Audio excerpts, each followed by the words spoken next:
السلام عليكم، ازيكم؟ عاملين ايه؟ يا رب دايما تكونوا بخير. خلينا نتكلم على اللي بيحصل عموما في شهر رمضان. انتوا مش ملاحظين حاجه غريبه بتحصل كل سنه في شهر رمضان؟ كل سنه في شهر رمضان لازم بيكون في سباق ما بين كل القنوات على افضل مسلسل، لا افضل برنامج، مش عارف المشاهير، لا افضل مش عارف ايه.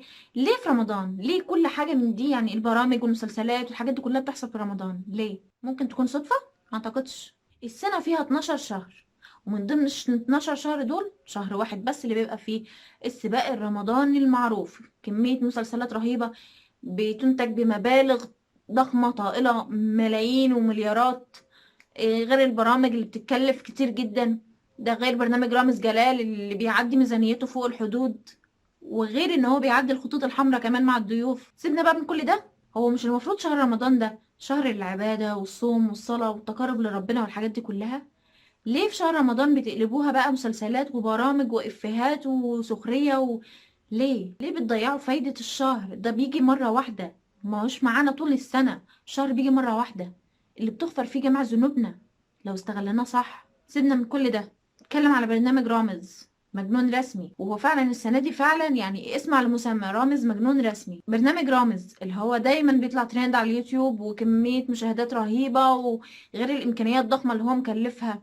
انتوا مش ملاحظين فيها اي حاجة؟ لا، وكمان يعني الحلقة بتتعرض وقت الفطار عشان تجيب مشاهدات اكتر. ليه بتعملوا كده يا جماعة؟ ليه بتضيعوا علينا رمضان؟ ليه بتضيعوا علينا ثواب رمضان؟ دي نقطة. خلينا نتكلم في نقطة تانية. ميزانية المسلسلات اللي بتعدي بتعدي وتعدي وتعدي ملايين ومليارات ممكن تقول، ويجي لك في اعلان في النص ويقول لك اتبرع ولو بجنيه. طب ما تاخدوا من اللي بيعملوا مسلسلات مثلا. ليه تقولوا لنا احنا على فكرة معظمنا مش لاقي ياكل. الأسر اللي قعدت بسبب الفيروس الموجود اليومين دول ومش لاقية تاكل. طب ما تاخدوا من دول وتحطوا في دول. بلاش كمية المسلسلات الرهيبة دي. حد يتبرع، يعني مش لازم تقبض المبلغ كامل، اتبرع بنصه يا عم. في أسر كتير مش لاقية تاكل الفترة دي، في أسر كتير محبوسة في بيتها ما بتنزلش، في فنانين أو لهم الشكر اتبرعهم وقالوا هيكفلوا ب50 أسرة واللي هيكفل ب400 أسرة. دول على دماغنا من فوق. الباقي فين؟ بصوا، في مقال جميل لدكتور مصطفى محمود، يعني انا هقتبسه لكم وهقوله لكم، وهقول لكم القصه المرتبطه معاه بشهر رمضان. هو بيقول: الان افهم لماذا كانت امي تدير التلفاز ليضيء الحائط في شهر رمضان. كنت طفلا صغيرا ناقما على امي التي كانت تمنعني دائما انا واخوتي لمشاهده فوازير رمضان، وكان كل اصدقائي يتابعونها.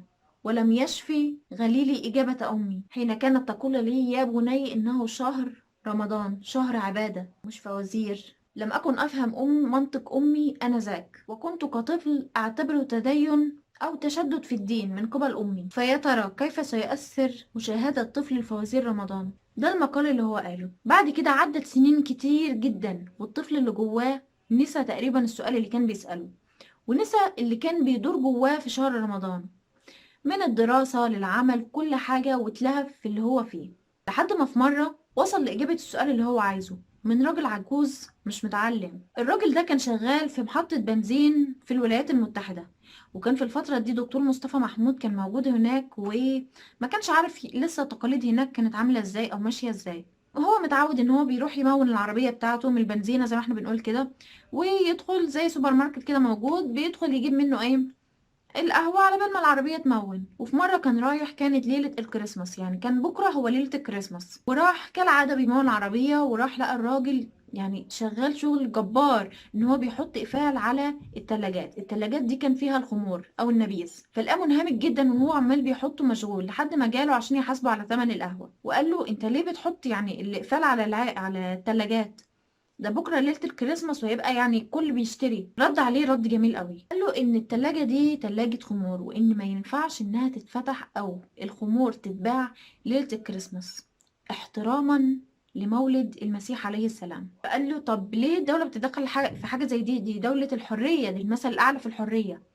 قال له: عشان حاجه واحده بس، الاحترام. عشان الشعب او الناس ما تفقدش الاحترام، لازم تحترم، ولازم الكل يحترم ميلاد المسيح، لانه بيزورهم مرة واحدة بس، بيتعاملوا معاه على انه ضيف جاي يزورهم مرة واحدة بس في السنة. فحتى لو ما كنتش انت متدين وبتشرب، اليوم ده ممنوع تماما ان انت تشرب، ممنوع تماما ان انت تشتريها.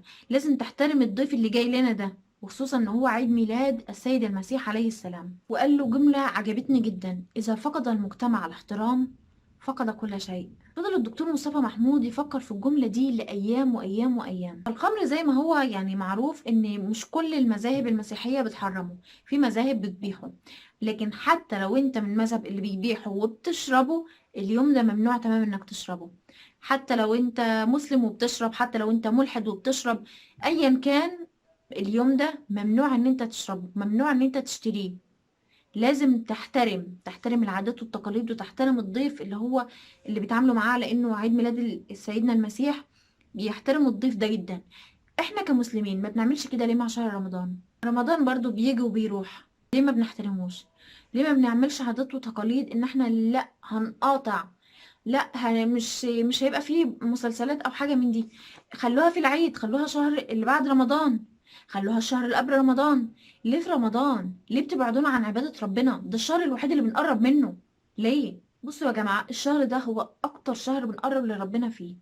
حاولوا ان انتوا بقدر استطاعتكم ان انتوا تقربوا لربنا فيه. اي حد عامل ذنوب كتير يتوب، اي حد عامل اي كارثة في حياته يتوب. ده وقت التوبة. في النهاية حابة اقول لكم: استقيموا يرحمكم الله.